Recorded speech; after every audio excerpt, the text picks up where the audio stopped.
Wendy Capewell, a counsellor and psychotherapist. On a daily basis, I talk to people who feel they're the only ones struggling with the issues they share with me.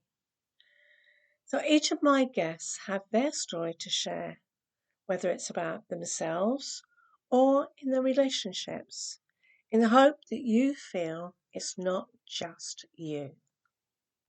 I've got an interesting guest today because Annette Earl helps people plant tulips, which is quite an interesting kind of thing to say about anything because, well, I'm going to hand over to Annette because get her to explain this because she told me earlier that she calls it that, but she's not green-fingered. So come on, tell us more about yourself and how you help people plant tulips, Annette. Thank you, Wendy. It's so lovely to be here. Yes, I am the least green-fingered person you are ever likely to meet. But in a twist of fate, it turns out that helping people plant tulips is my life's work. It's given my life some meaning and purpose, and I wouldn't be without it. But I do recognise that it sounds like an odd thing to say. So what are tulips? And tulips is actually a mnemonic. I help people make their end-of-life plans. And even that phrase can seem a little off-putting, and perhaps, you know, it just throws you off balance a little in terms of what is an end-of-life plan. So because it's such an overwhelming concept, and I'm working in an area which, you know, throws up questions around death, dying and bereavement, I want to challenge that it always needs to be that way, and that there are things we can do whilst we are young and fit, healthy, no thoughts of end-of-life planning on our horizon, but there are things we can do so when that time comes, it's a more comfortable experience, both for us and those around us. And I like to describe it as planting tulips because it's a way of approaching it that is a little less scary and a little more manageable. This isn't about doing everything in one go.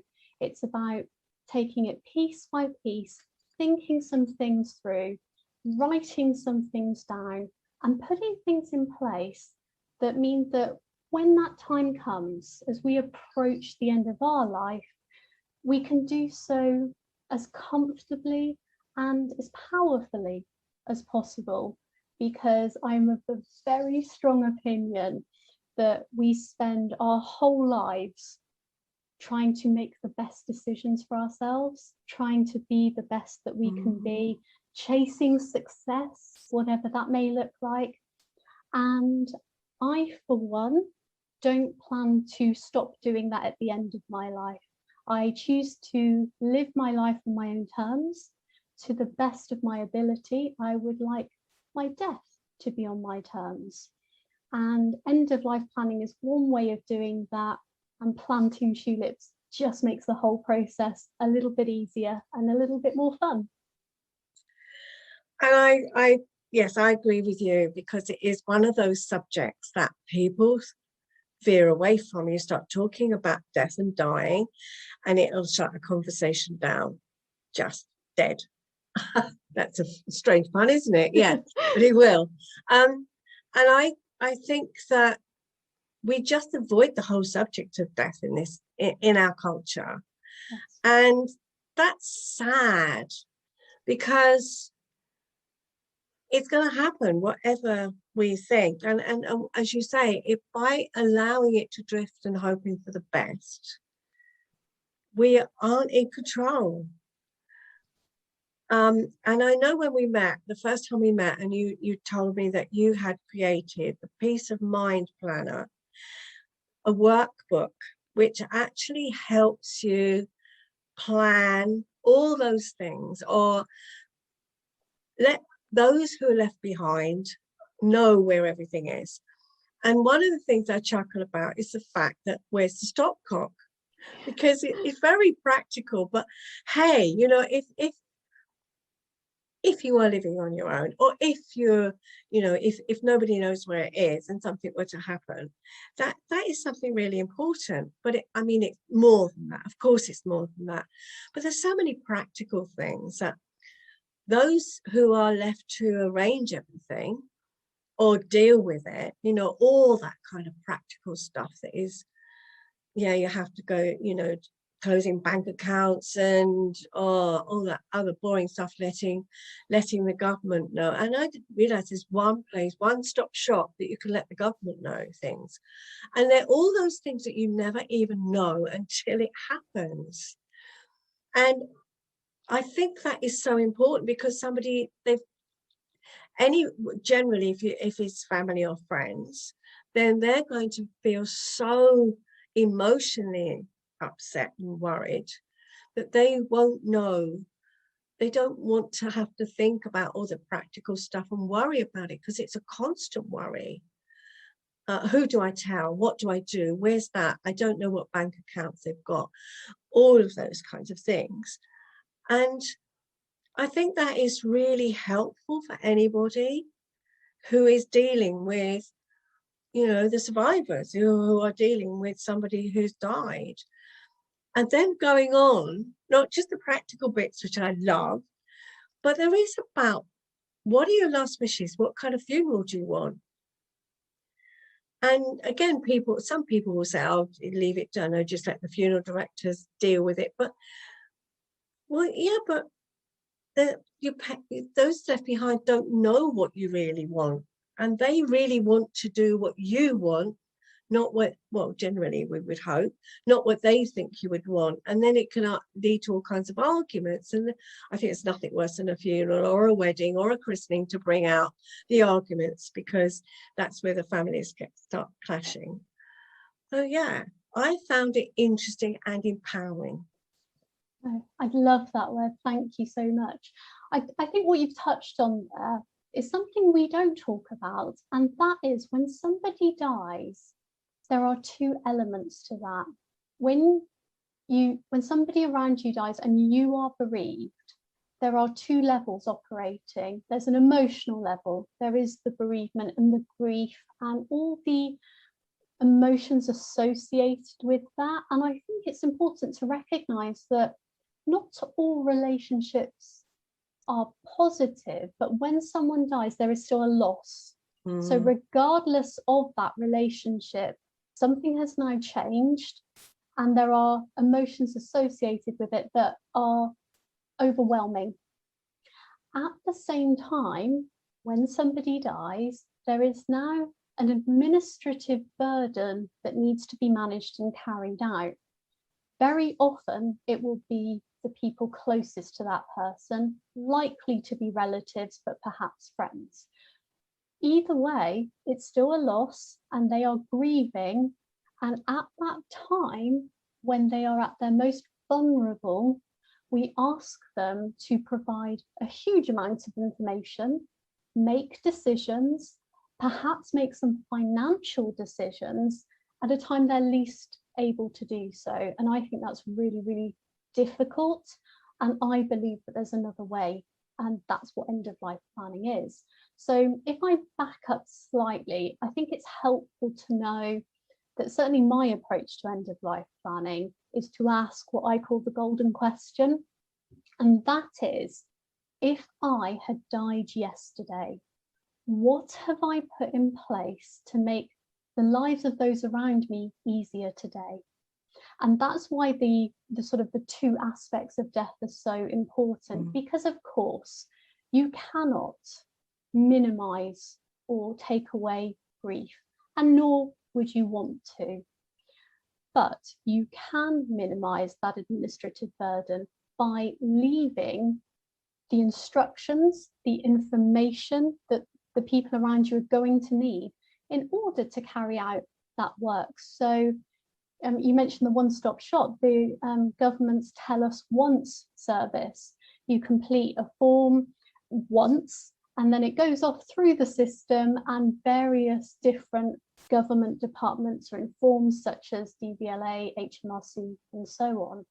It is really helpful if you know about it. but you still need to complete the form. So you still need information. And that's where the peace of mind planner comes in. The idea that you collect in one place all the things people would need to know about you if you had died. And that's where the premise of tulips comes in, because I probably should explain what tulips actually are. I said it was a mnemonic, and the TU is for tidying up. So these are things like your utility accounts, anything to do with your property or vehicles, you know, your council tax, your phone bill, your mobile, etc. Do people know the services that you use? Do people know who to contact should something happen to you? So tidying up also involves things like your finances. There are lots of people out there, I've heard many stories, where people have investments and have forgotten about it. And very often you may find in couples in particular, I've heard of, when one will say, this is all we have, and then the other will chirp in and go, but actually, what about X, Y, and Z? If these things are written down, then it's so much easier to follow the trail. And also, if something is written down, it's far less likely to be misinterpreted. Memory is a really fallible thing, and all too often people might say something and express a wish to several people around them, and those people might remember it slightly different or have interpreted that wish in a slightly different way. When you write things down, you minimize the chances of that happening. So tidying up also involves your possessions. So think decluttering, but in the end of life planning world, we like to call it death cleaning. And essentially, you know, it's something you could do now. If something's important to you, perhaps you could give it its next forever home now. And it's just, again, minimizing the difficulty of somebody else knowing what to do with your things, especially if they're not sure what's sentimental and what isn't. And then anything around work or business, you know, you may be self-employed, for example, you may be still in full-time work, part-time work. You'd be surprised if you are. I challenge anyone listening to go and ask someone very close to them, who would you contact? You know, it'd be an employer or an accountant if you're self-employed. Do they know who that person is? And I'm hoping the answer is yes, but I do know that for many people the answer will be no. And again, that's why we write it down. LI, just to continue the tulips thing, is leaving instructions. So things like your legal documentation, wills, lasting power of attorney, advanced decisions, and also organ donation. Not many people know that last May in England, the law changed, and in Scotland, for example, it changed in March this year, 2021.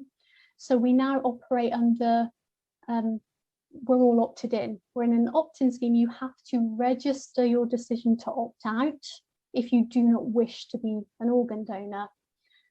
That's something that you can go on to the, you know, if you just search for the website organ donation register, it's a 2-minute process.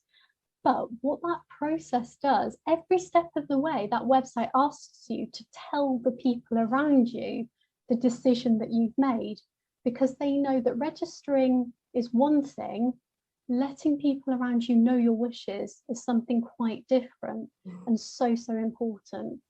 And then last but by no means least, PS is planning your send-off. And that is things like your last day's wishes. Should you reach an age where you can see the end of life might be approaching, or perhaps you're ill, then what matters to you in those final days, weeks, months? And when you spend some time considering this, almost certainly you'll discover it's the small things. What are the things you would like to be able to see? What are things that bring you joy? How do you like your morning hot drink? Are you a tea or a coffee person? You know, black or white? Tiny, small little things that we all take for granted every day because it makes up our daily life. But actually, if you didn't have those small things, your quality of life would be affected. But do the people around you know that? And then the natural progression is to thinking about funerals, memorials, and also your legacy, because I believe your legacy isn't what you leave other people, and your will takes care of that very well. But I believe your legacy is the emotions and the thoughts that people have about you after you've died, because that's your true legacy. And the thing that I find really exciting about this work is you get to influence that in our day-to-day actions and interactions with those around us. We are building on our legacy every single day. We get to choose the kind of people we want to be, and therefore how we will be remembered.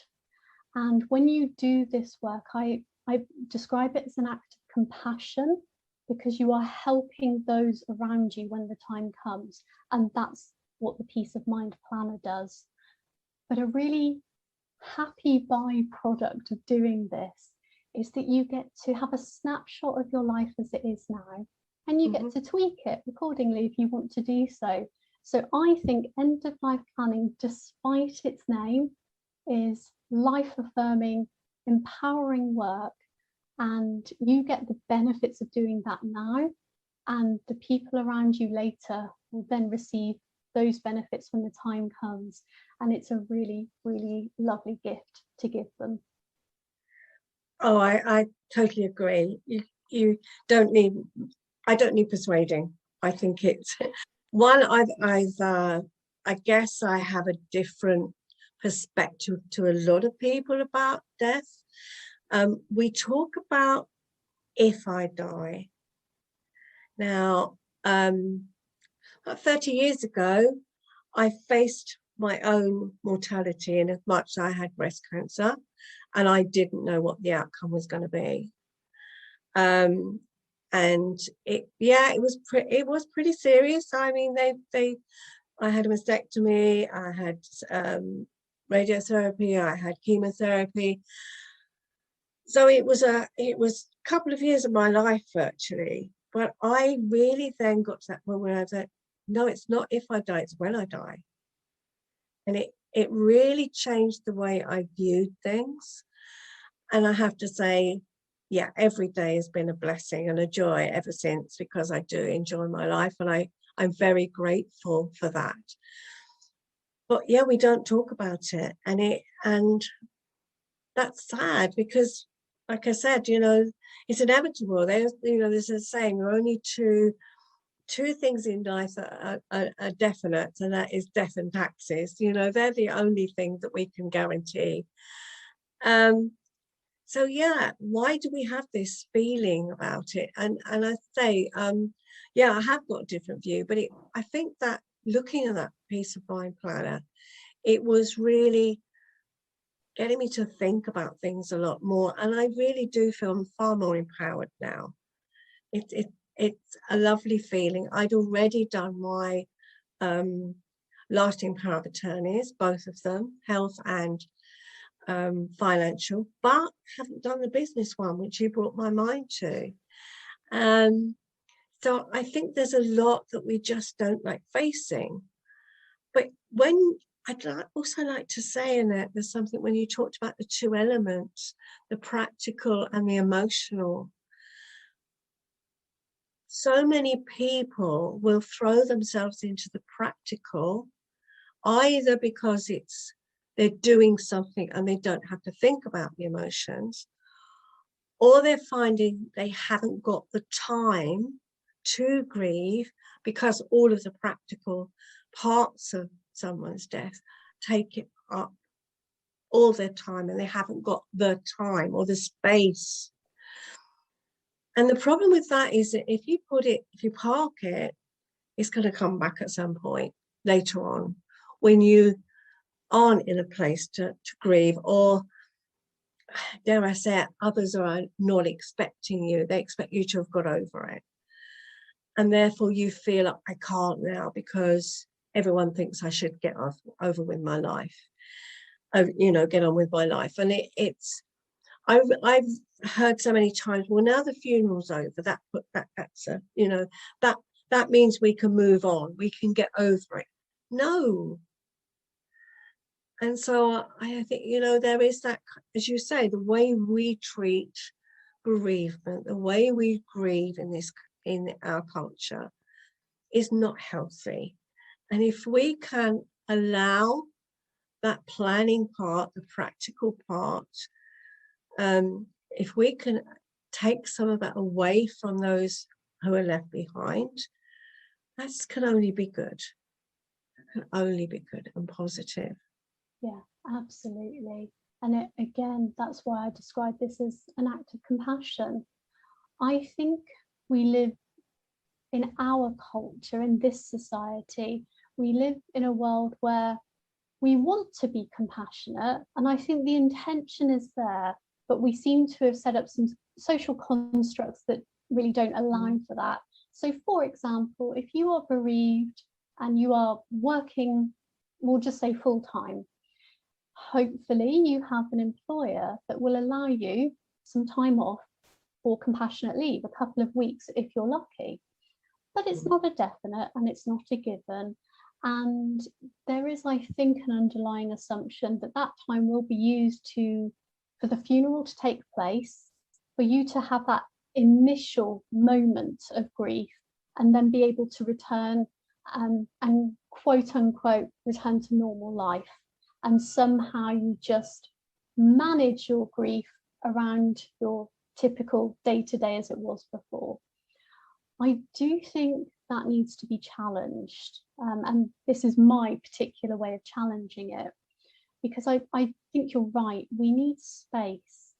And my feeling is that over the last, I'm not quite sure, maybe 100, 150 years, because community has changed very much in our society, roles that took place around death, dying, bereavement and grief don't exist in the same way any longer. We also live in a world where we are constantly 24/7 distracted, and that's a conscious decision by many different parties to be distracted. And if you're focused on A, then you might not be feeling B, and that's actively encouraged. And we also now live in a world where, certainly here in the UK, I would argue death is quite sanitized. Very few people know what a dead body looks like, and their first experience either will be with a pet, or if it's another human being, is likely, I would imagine for most people, possibly a grandparent, someone like that. And there is no preparation for it. And death in our TV and our films and so on is very, very different from the real life experience. So we've created this disconnect. So when the event does find us, we are not prepared for it because we thought it would look and feel very different. And then we don't know what to do. So I think anything that helps encourage the conversation, that's where you start with this. The end of life plan is important, and it's something tangible that you can work towards and is really, really helpful. But it doesn't stand all by itself. We need to be open with each other and have conversations. But I would also argue the very first conversation we need to have is with ourselves. And give ourselves permission to not be comfortable with it. Nobody likes to think about their own death. Nobody wants to think about the death of those around them. And so I think it's so important to recognize that is okay. You don't have to like it. You don't have to be comfortable with it. But it is also true that death, you know, I'm going to be pretty direct here, it does have a 100% success rate, and always has and always will. And I think one of my, I've got a couple of things that I really fall back on with this work. The first is, why do I do it? And it's because I believe everybody, every human being has a fundamental right to a good death, whatever that looks like for them. I think it's different for different people, and you must always consider culture, belief systems, worldviews, and so on.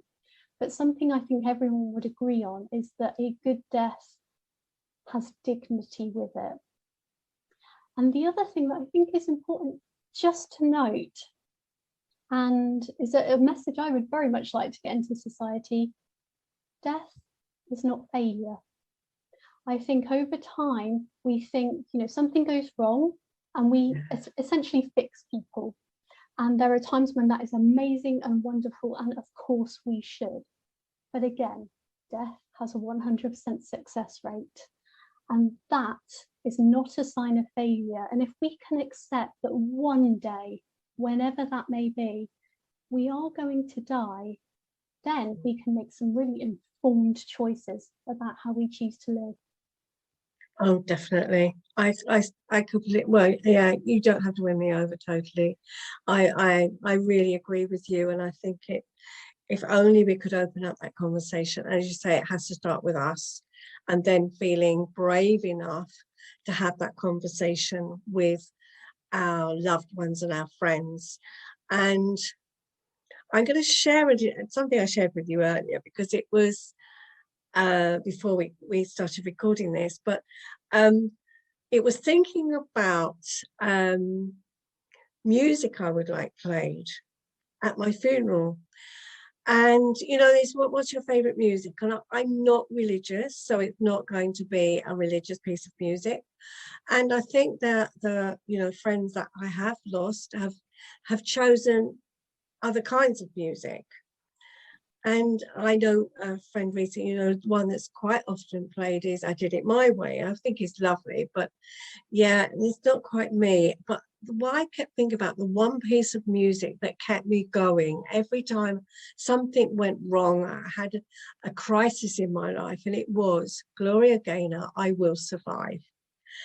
And I talked to friends about it. It's opened that conversation, because I said, I know it sounds a bit odd when I think about it. And they go, why not? Why not? Because that's how you lived your life. And I thought, yeah, that's okay. So in some way, it's given me a lightness as well, because I think if people do attend my funeral, then they will actually realize there's two sides to that it was, I have lived my life and I've been through struggles, and but I overcame them, and that was that piece of music that I used to play to death whenever I was struggling. But also, maybe I will survive in people's memories. It will be my legacy, that maybe my loved ones, but people I've helped during my working life, and maybe that will be, because that will help them understand, that I will survive in how they've lived their life continuing. So there's a lot there, but it made me chuckle, which I think is quite nice. But it also was, just making us think about it, and what do we want? No, if somebody I won't be around to see that funeral, but if someone had arranged a religious funeral for me, it would just not suit me. It would not fit with me. So yeah, I think it's a lovely kind of, definitely empowering. And I think whatever age we are, it's something worth thinking about, because again, we can't choose when we die. And I think that the pandemic has really brought to mind, I think, to people's forefront, that we are not immortal, having lost loved ones or people that we've known through as a result of this virus. So I think it's timely as well that people start thinking, well, actually no, I if I don't do this now, whether it's living, whatever it is, or I'll put it off till next year, or plan for a holiday in 2 years' time or something. No, do it now. Don't plan, but plan your peace of mind. I think there is that. But you've got somebody else on the back burner I'd love you to share with the audience, because this is even more exciting, I think, and more needed. So are we talking acorns? Mm. So Yes, continuing the theme. So as well as planting tulips, I describe tulips as personal end-of-life planning for the individual. But since I started doing this work, I happen to have had a number of conversations with small business owners, and they will typically be sole traders, or they may have a limited company, but they probably are the sole director of it. And I've met some people who will say, oh yeah, I've made my will, I've made my lasting power of attorney, it's fine. And I said, brilliant, I'm really pleased to hear that. Out of interest, should something happen to you yesterday, then today, those people that are closing down your life also need to close down your business. Would they know how to do that? And I think without fail, I have always been met with crickets, because no one has ever given it any thought. A very typical example might be, you have, for the purposes of the example, we'll say you've got a married couple who've been married 30, 40 years, know each other really, really well. One of them has a business and the other doesn't work in it. The business owner dies, and then you say, okay, to their partner, okay, how are you going to close that down? And then you discover they don't even know who the business account, the bank that the business account is with. They don't know who the accountant is. They don't know who their partner's clients or suppliers are. And there are some legal implications, especially if it's a limited company. And if you're not a business type person, someone close to you dies and you think, oh my goodness, I now have almost two lives to close down, a personal and a business. I might get by with the personal one. I know some things. The business, I don't have a clue. So recognizing that alongside tulips, I'm now in the process of developing acorns, which is very, very similar, but it's a process to look at your business, to start consolidating your business information in one place, and then finding some ways to pass that information on to others. So, should something happen to you, your business will be taken care of as well. Because my feeling is, if you're not a business person and you're asked to close down a business that you know nothing about, you're grieving. I can't even begin to imagine how difficult that is. So I'm now looking at processes to help people manage that and think it through. That's brilliant. I think it's, yeah, as I said, I think it's such a big thing, because there are so many sole traders and small business owners. I think many more than ever. I think there's so many people that are setting up in business on their own, and yeah, you're right. So I'm looking forward to that one as well. I think that's going to be really helpful to a lot of people. It's been so helpful today, Annette. I think there's been so much in there, and I think we could talk a lot longer, but I think that it's got people thinking, let's hope, that they've started thinking about this, and it is about empowering ourselves. And so, yes, let's hope we've started that conversation. What is one thing you would ask, with a tip or a suggestion that someone could put into place right this minute that they could take away with themselves? So something that I think everyone should do, if they haven't already, is call up all their utility providers and make sure a second person is named on that account. It's particularly important, I would say, perhaps if you live alone. But very often, or too often, someone will die, someone else will phone up, electric, water company, and ask to talk about the account, and they won't be allowed to, because it's not the named account holder. And I've heard all too many stories of the additional distress that conversation causes. So be it your phone, whoever you have an account with, if you would like that company to talk to somebody else, should something happen to you, please make sure that they are named on that account to allow that to happen. That is an amazing gift you will be giving the person or people around you. That's really good advice, I think. Definitely. Wow.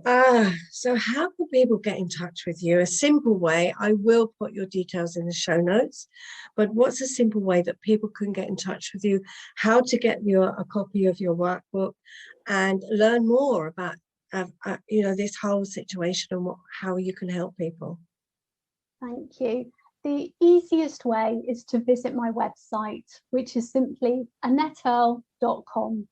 And on there, you can get the planner. There's a page dedicated to that. There's also a contact form. You can click through to various social media, or you can email me. But everything's very clearly displayed on the website, annetteearl.com. I hope you found this episode interesting as well as helpful. Do get in touch if you would like to learn more about working with me.